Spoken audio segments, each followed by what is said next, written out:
and many more. So we're going to go over a brief history. I understand Miss Barbara has to leave at some point, so you just tell me when she needs to go.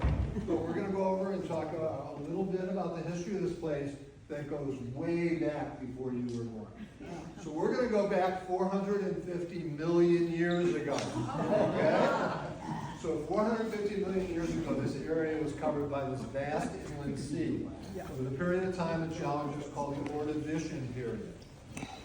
So for millions of years, that sea existed. It was about 70 miles in each direction. And it was shallow, it was warm, and it was full of life. And over millions of years, the creatures that lived in that sea died in that sea, and their remains drifted to the bottom. And it produced this really thick, gray, oozy mud. Well, millions of years later, that mud dried up, turned into stone, the sea went away, and the land rose, and we were left with this stuff. It's called the Lexington limestone.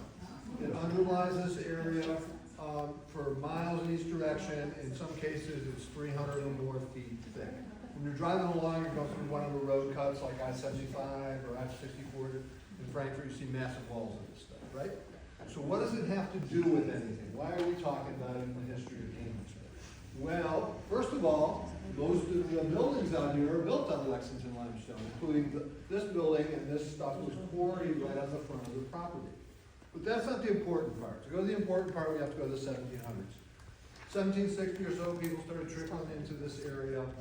By 1780s, a pretty substantial population here.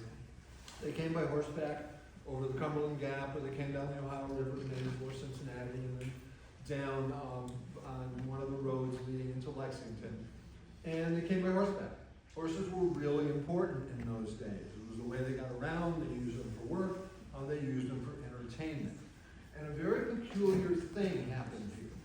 It wasn't long before the people that settled here noticed that the horses that were bred and raised here were far superior to the horses that they brought with them from back east. They didn't know it at the time, but it had everything to do with this stuff. It is very rich in minerals, primarily phosphate, calcium, and phosphorus. Those minerals leach into the soil. The grass grows in that soil and uptakes those minerals. The horses eat the grass. It builds their bones and muscles stronger. The same thing with the water. If any of you have done a bourbon tour, they talk a lot about the water. It comes up through the aquifer, picks up these trace minerals, comes through the streams, picks up the minerals as it flows through. So by the late 1700s, a very, very significant horse breeding industry arose here. We were shipping horses by 1800 all over the United States. At that time, the West was being settled. We were shipping them back east. We were shipping them out west. By the 1850s, we were shipping them all over the world. And so that legacy lives today. There are over 400 horse farms within 75 miles of Lexington, and that's why we become the horse capital in the world. Not only did we like to raise horses in those days, we like to race horses. Yes. I can hear him. Okay. Are you hearing from us That's all now? right. Are you Okay. hearing from us? No, I don't need it. Okay. He's got it. I'm pretty loud, Yeah, right? Yeah, Okay. you're doing great. So not only did they like to raise horses here, they like to race horses here. In the early days, it was right downtown, down Main Street, down Race Street. This is a depiction of what Lexington may have looked like in the early 1800s. Wow.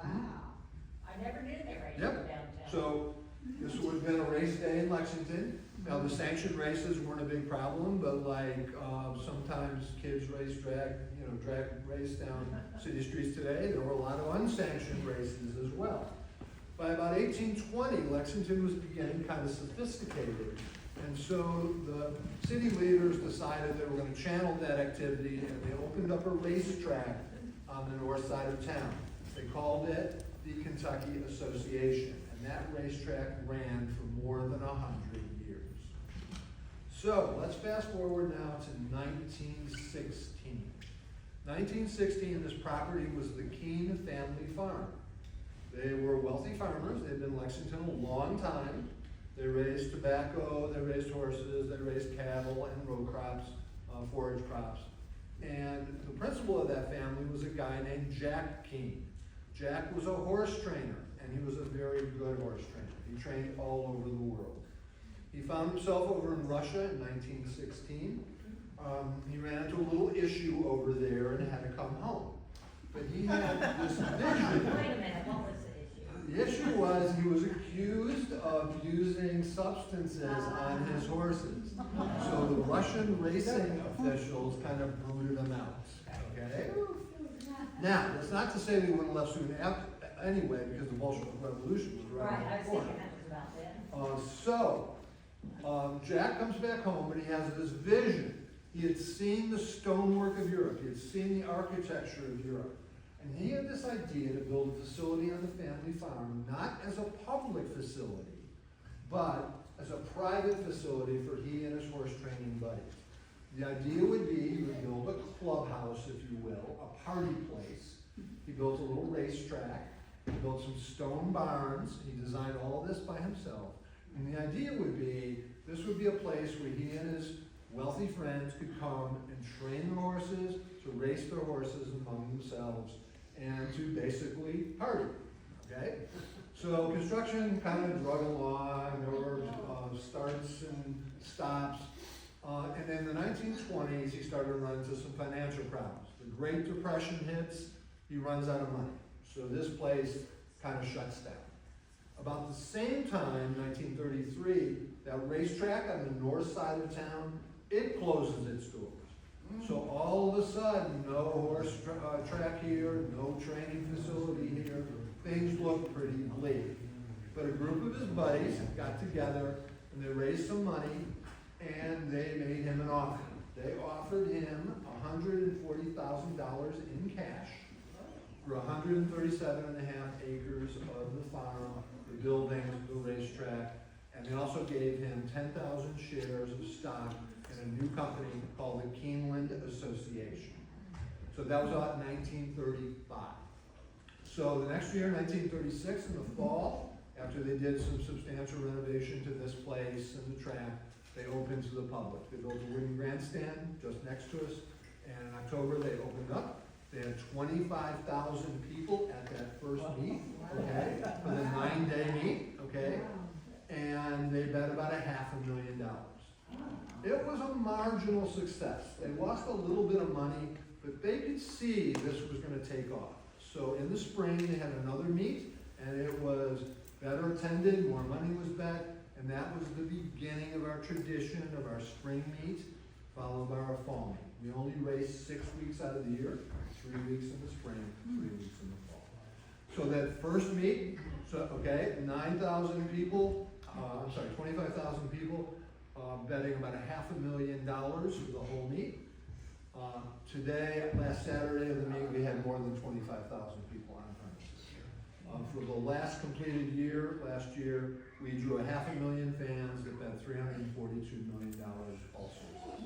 So we've grown up, we've blown up, and we're very, very much in demand today for seating, for people bringing horses here, for people to come here to visit. It has really been a true success story. So that's kind of how we got here today. 90 some odd years ago, we were just this building. But today, we just, when you go inside, you'll see our new $93 million addition, and racing is very, very healthy here. So any questions before we split you up? What about the sales? Talk about the sales.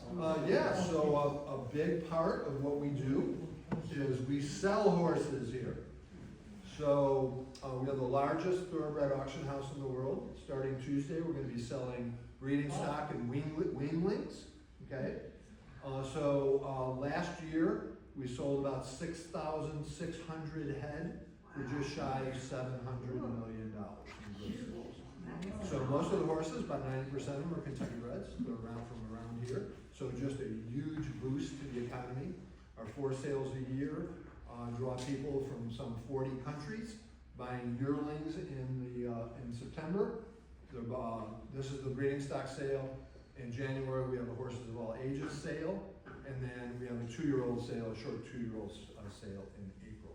It is the primary source of income for Keenan.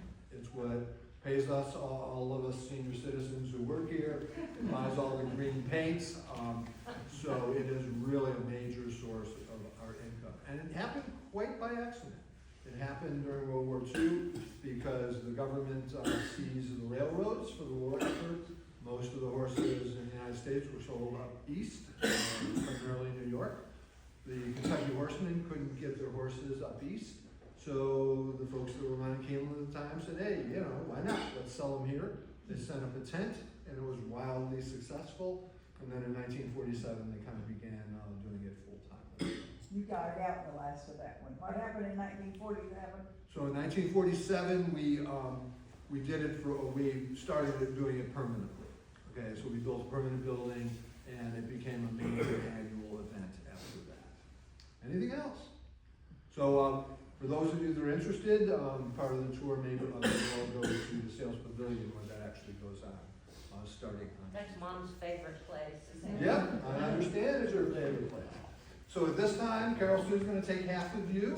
I understand Miss Barbara has to leave, and then I'll take the rest of you. We're gonna go out that door right there, to your left. So where are you gonna go first? I'll just go to the back. You go tap. Okay, I'm gonna go in a circle. Mom, do you wanna go on a tour? Do you feel on that? Oh, yeah.